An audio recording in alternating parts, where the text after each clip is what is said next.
Test. Okay, what's up, guys?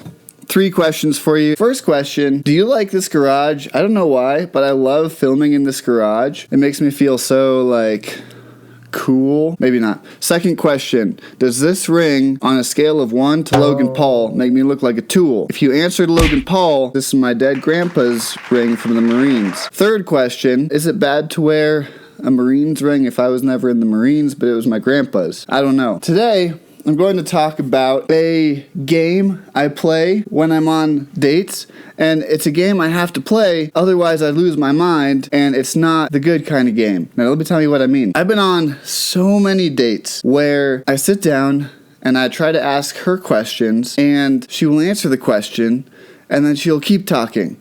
And then I will ask more questions, and she keeps talking about herself, and she won't stop talking about herself. And now, I'm sure that this goes both ways. I'm sure that there are just as many guys out there who have this problem. I just will never know because I will never date a guy. But I'm sure it goes both ways, and the game that I invented in my head is who can ask the most questions to the other person.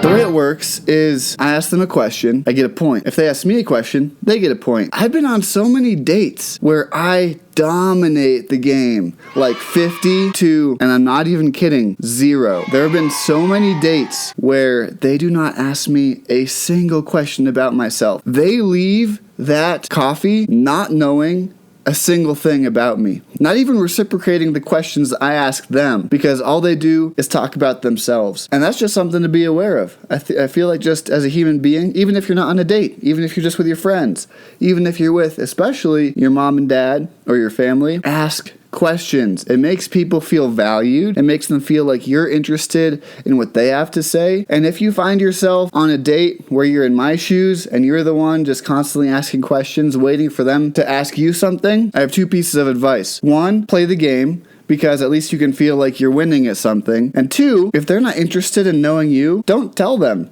Just don't. There's nothing to be gained by trying to jump in and talk about yourself if they have no interest in it. Granted, you probably won't go on a second date with them, so why even expend the energy? I realized that I was trying to tell them about me, even though they made it pretty obvious they had no interest in knowing anything about me. And so then I was like, well, what's the point? I'm just going to play the game and stick to that. So, if you find yourself on a bad date, just play the game. Who can ask the most questions? If you are the person who tends to do most of the talking, try to tone it down a little bit. Try to ask them more questions. Reciprocate the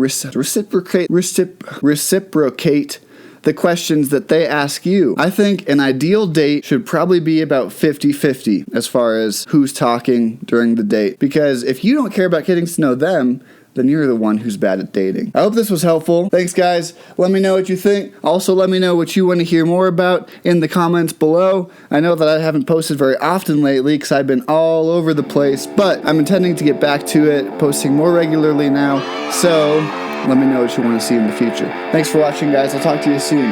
Bye.